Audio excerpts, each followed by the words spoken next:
Hello. Many of my subscribers tell me they want to take up crochet or take it up more seriously.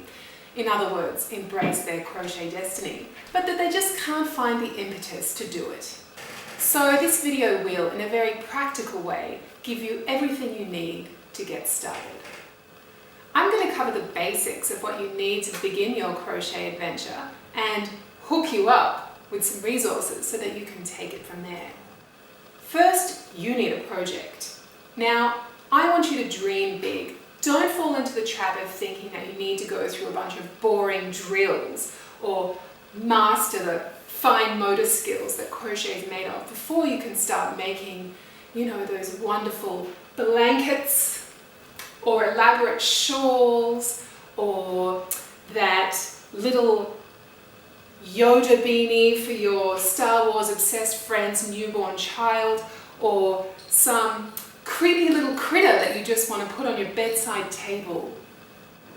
No, pick a project now and start developing those skills as you go.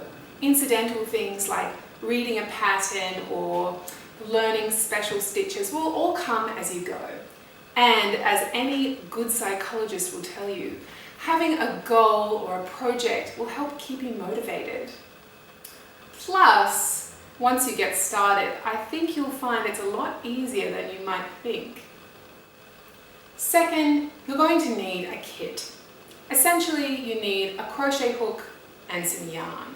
Now, you might want to get some nice little carrier for your crochet hooks or a bag to carry your projects in.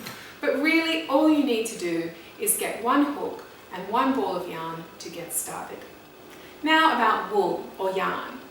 Many patterns will specify the kind of yarn they want you to use, and that's a great place to start.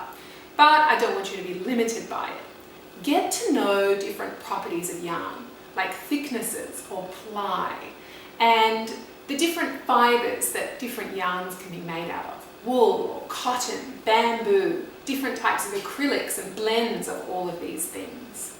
Your hook size should generally match your yarn thickness. So big juicy strands like this usually go together with big fat hooks.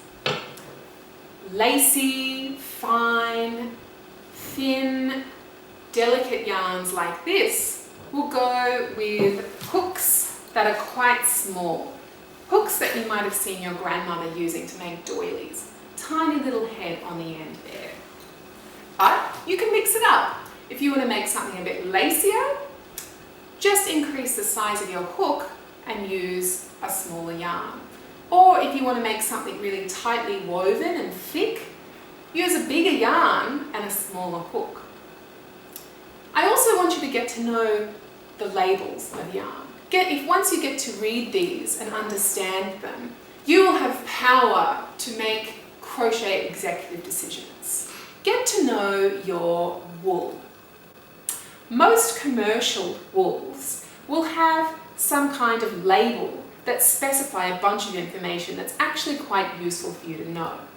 Things to recognize are the ply or the thickness of the yarn, the suggested hook size, the colour, which is usually represented by a number, and within colours there are dye lots. Essentially, these are batches that a bunch of balls were dyed in, meaning they'll all be the same colour.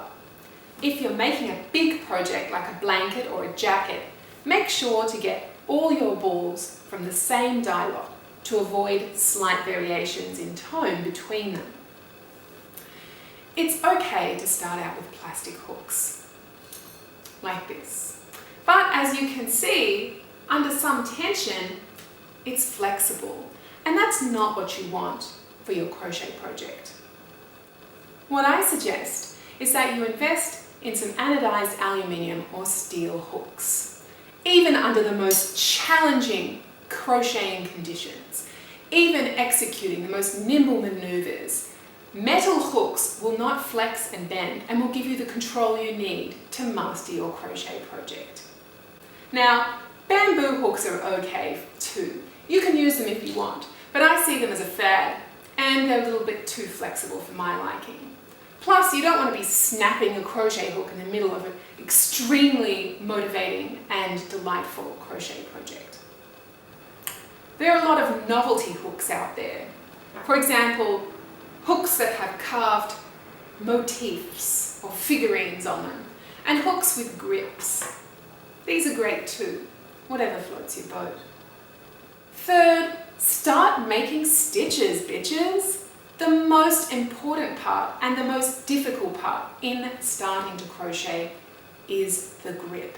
There are many different ways that you can hold the hook and the yarn or the grip, but I would recommend that you just pick one and stick to it. There's no use in switching between different types of grips and just getting confused.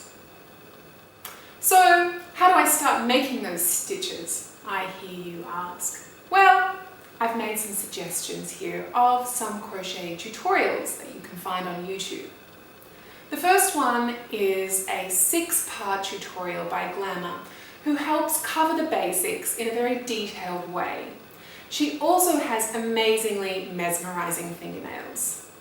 If you're after a more laid-back, abridged, and no-nonsense approach, this tutorial by Epic Abundance is my suggestion for you. In closing, I want to mention that many of my subscribers tell me that they can't crochet alone, that they need some kind of social motivation. And that's fair enough. We know that crochet is both metaphorically and literally a social endeavour. Remember the Irish potato farmers? So if you can, find a crochet positive friend or a local crocheting group. Extract every drop of the stimulating social engagement that crochet can bring into your life. Now, as you embark on this wonderful journey of embracing your crochet destiny, don't forget to post pictures here of your projects. I'd love to see them. So, what are you waiting for? Get started and happy hooking!